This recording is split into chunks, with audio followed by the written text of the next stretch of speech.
अस्सलाम वालेकुम मेरीज़, मैं हारिस अज़मी प्रोफेशनल एस्ट्रोलॉजर आपकी खिदमत में हाज़िर हूँ इस हफ्ते की एस्ट्रोलॉजिकल कैलकुलेशंस लेकर।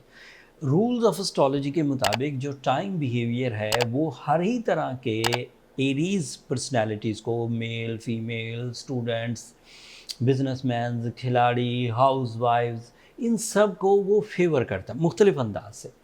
अब मैं वन बाय वन वो चारों प्लैनेट्स जो आपके लिए इस वक्त फेवरेबल चल रहे हैं उनकी तफसील बयान करता हूँ।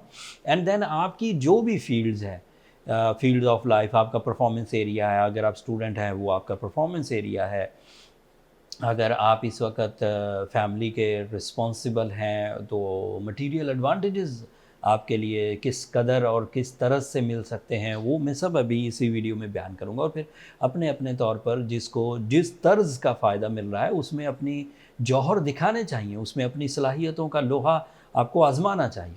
शुरू करते हैं आपके रूलिंग प्लैनेट से। मार्स इस वक्त आपके थर्ड एंगल पर काम कर रहा है। मार्स का थर्ड एंगल पर होना तीन चार बड़े फायदे देता है। एस्ट्रोलॉजिकली मार्स थर्ड एंगल पर बहुत प्रॉफिटेबल है। एंड तमाम एस्ट्रोलॉजर, वैदिक भी एंड वेस्टर्न एस्ट्रोलॉजर भी इस बात पर मुत्तफिक हैं कि मार्स थर्ड एंगल पर तीन तरह के एडवांटेजेस तो ज़रूर ज़रूर देगा। एक तरह के एडवांटेजेस तो ये हैं कि आपकी स्किल्स इन्हेंस होंगी, because it is your ruling planet, तो नेचुरल डिफ़िकल्टीज रिजॉल्व होती है, हेल्थ क्राइसिस रिजॉल्व होते हैं, कम हिम्मती ख़त्म हो जाती है और हिम्मत अफजाई पैदा होती है। मार्स के थर्ड एंगल पर आने की वजह से आपके अंदर इस तरह की करेज पैदा होती है जो सिचुएशंस को संभालने के लिए बहुत तरीक़ों से, चाहे कॉम्प्रोमाइज़ करके, डील करके या टैकल करके सिचुएशन को संभालना हो, या कंपटीशन करके एंड कोलिजन करके सिचुएशन को संभालना हो, दोनों तरह से मार्स आपको इस वक्त सपोर्टिव है। दूसरा इसका फ़ायदा ये है कि ये लॉसेस की रिकवरी के लिए थर्ड एंगल पर बहुत प्रॉफिट्स देता है। लॉसेस की रिकवरी क्या है कि आप किसी तरह की कोई इन्वेस्टमेंट कर चुके हैं जो उलझ गई है, ये एक तरह का लॉस है, बट ये कंप्लीट लॉस नहीं कहलाता है। इसका मतलब ये होता है कि चीज़ें लेट होती जा रही हैं, मुनाफा नहीं आ रहा, रिस्पेक्ट नहीं आ रही, ग्रोथ नहीं आ रही, चीज़ें लेट हो, तो उस तरह के जो लॉसेस हैं जिसमें डिले आ रहा है वो भी रिकवर होता है। एंड फिर नॉन मटीरियल लॉसेस जैसे इंसल्ट्स, ये जो बेइज्जतियाँ वेज़तियाँ, नुक्ताचीनियाँ, एंड आपको बहुत लाइट लिया जाए, आपके ऊपर बहुत सारा क्रिटिसाइज़ किया जाए, वो वाली चीज़ें भी मार्स के थर्ड एंगल पर आने से रिकवर होती है। और ये बात भूलिए मत एरीज़ कि मार्स थर्ड एंगल पर 2 साल के बाद एक दफ़ा आता है।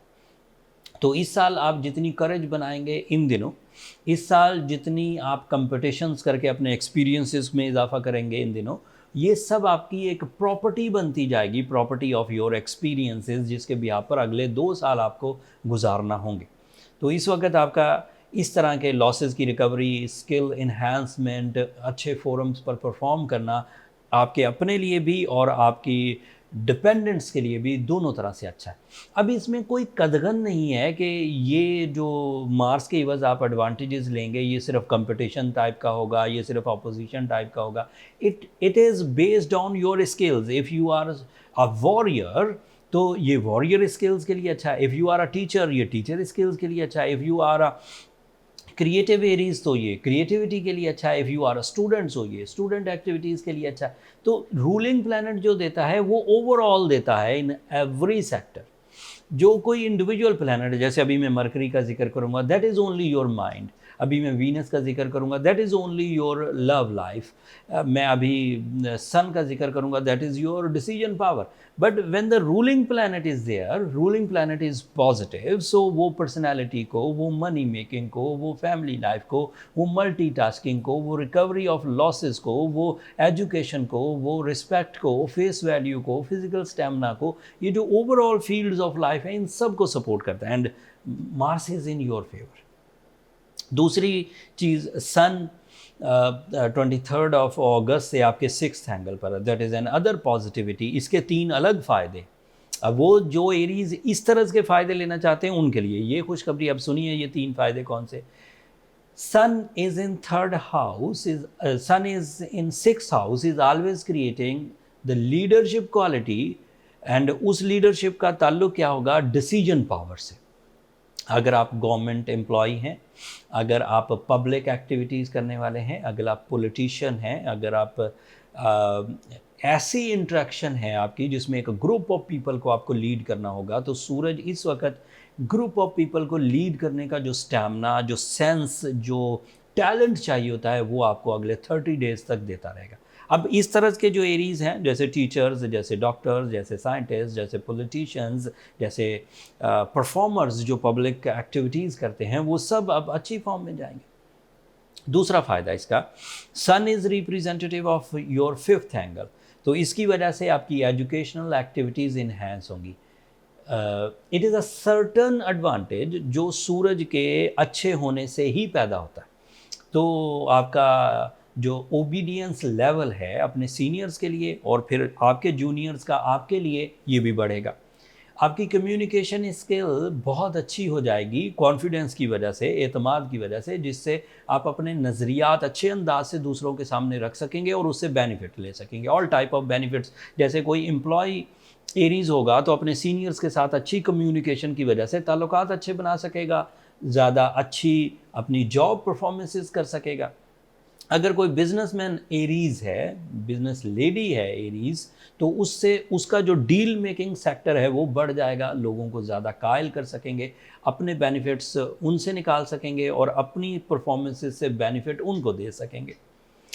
फिर इसका जो तीसरा फ़ायदा है वो अदरवाइज़ है, जैसे अगर आप कानूनी मसाइल में उलझ गए थे ड्यू टू सम रीज़न, चाहे आप कुछ गलत कर बैठे थे या हुकूमती पॉलिसीज़ गलत थी या एनवायरमेंटल चेंजेस की वजह से आप कॉम्प्लिकेशंस फेस कर रहे थे, चाहे वो कानून हुकूमत थे, मतलब जो rules from your country, rules from your area वो होते हैं, चाहे वो फैमिली रूल्स थे, उसमें अगर आप उलझ गए थे तो सूरज जब छठे घर में आता है तो रिकवरीज आ जाती। सो ये अलग से आपको बेनिफिट है। फिर आपके लिए वीनस आपके फिफ्थ एंगल पर है। This is so positive for the Aries. अगर वीनस पाँचवें घर में हो तो इसके जो तीन फ़ायदे हैं वो तकरीबन हर एरीज को एडवांटेजेस देते हैं। इसकी वजह से emotional satisfactions, emotional boosters, routine sickness का खात्मा। इमोशनल बूस्टर हमेशा रूटीन सिकनेस में प्लेजर्स ले आती है। रूटीन सिकनेस क्या है, आप डेली काम करते करते एक ही तरह की फीलिंग के बाद थोड़ा सिक फील करते हैं। This is a psychological factor. But when the Venus is in fifth house तो दिलचस्पियाँ बढ़ती हैं। When the Venus is in fifth house commitments होती हैं, लाइफ पार्टनरशिप कमिटमेंट्स, तबीयत में नफासत आती है, प्लेजर्स आते हैं एंड मिशनफुलनेस आती है। ये अलग एडवांटेज है। ये तो हो गए वीनस के डायरेक्ट एडवांटेज। इनडायरेक्ट एडवांटेज क्या है कि Venus is your second house representative. Venus कभी भी फिफ्थ एंगल में आएगा तो सोर्स ऑफ इनकम डेवलपमेंट अलग से आएंगी, job switching options, job opportunities, job enhancements, security of job, ये अलग से बढ़ेगा। And it is also representative of your seventh angle.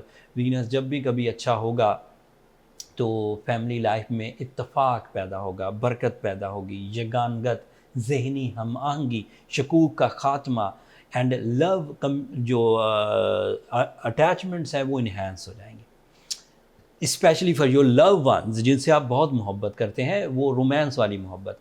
जो ब्लड रिलेशन वाली मोहब्बत होती है उसके लिए अदरवाइज प्लैनेट्स होते हैं। जो वीनस है ये वो रोमांस वाली मोहब्बत पैदा करता है।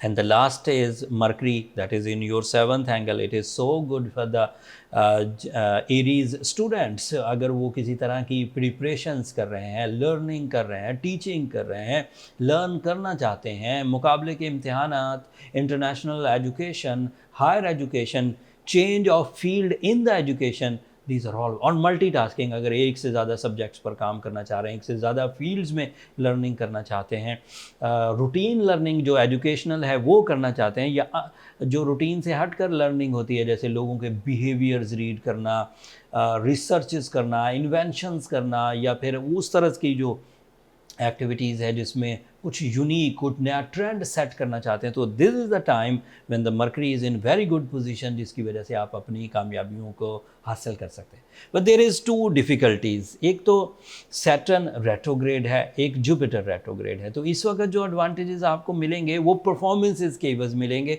वो लक के इवज़ नहीं मिलेंगे। अगर आपको अपनी परफॉर्मेंसेस से एक सेटिस्फैक्शन, एक एवरेज अचीवमेंट, सेटिस्फैक्टरी या एवरेज अचीवमेंट हो रही है, देन फाइन, अच्छी बात है, फिर there is no need for any type of support, artificial fuelings या remedies. But if you are in a struggle phase, emotional sickness आ रही हैं, ड्राई नेचर हो रही है, हेल्थ क्राइसिस आ रहे हैं, इंसल्ट्स बढ़ रही हैं, अपोजिशन बढ़ रही है, इन्वेस्टमेंट्स आपकी फेवर में नहीं जा रही, एंड फिर जो डील मेकिंग सेक्टर है या जॉब अनसिक्योरिटीज़ हैं, फिर आपको सूरह शम्स पढ़नी चाहिए। That is a counter dot by the spiritual rules, जो कि इस तरह की सिचुएशन को रिकवर कर देता है। It is a time behaviour. सादा लफ्ज़ों में, अगर किसी की ज़िंदगी में इतनी बहार के बावजूद प्रॉब्लम्स हैं तो उसे सूरह शम्स पढ़ना होगी, उसे ब्लू सफ़ायर पहनना होगा। ब्लू सफ़ायर को उर्दू में नीलम कहते हैं। कुछ लोग बिल्कुल ही सर्च नहीं करते, एंड ये मेरा गिला है एरीज़ आपसे।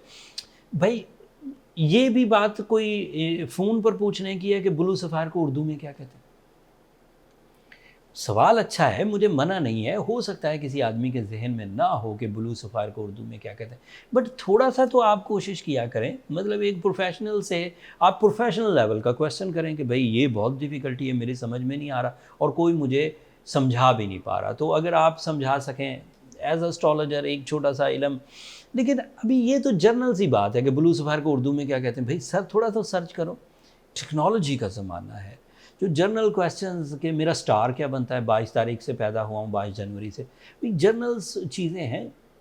जनरल सी चीज़ों को के लिए तो आप थोड़ा सा इकदाम कर लो। This is a professional astrology forum. कोई बड़ी बात पूछो, मुझे बताते हुए भी खुशी हो, मुझे पता भी चले कि लोगों का intellectual level in the astrology field कहाँ पहुँच गया। अभी ये छोटी छोटी बातें, दीगर एस्ट्रोलॉजर जंतरियाँ वंतरियाँ लिखने वाले छोटे छोटे, आप उनसे रब्ता कर लें। उनके पास काफ़ी, मैं ये नहीं कहता हूँ कि वो भी फारग हैं, बट कुछ स्पेयर टाइम होगा, मे बी आपको गाइड कर दें। But this is the irritation कि एक प्रोफेशनल फोरम पर आप छोटे छोटे बहुत ही बेसिक लेवल के सवाल पूछते हैं।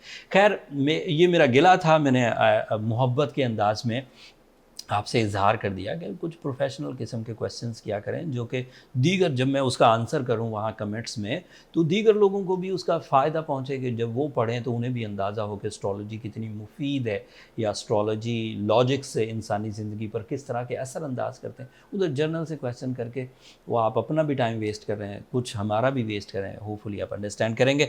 अगर आप अपने लाइफ में जर्नली एवरेजली इस रेट्रोग्रेशन सीज़न में अपने आप को लेकर चल रहे हैं, यू आर सक्सेसफुल, परेशान होने की ज़रूरत नहीं। एवरेज अचीवमेंट्स भी रेट्रोग्रेशन सीज़न में हो जाए तो बड़ी होती।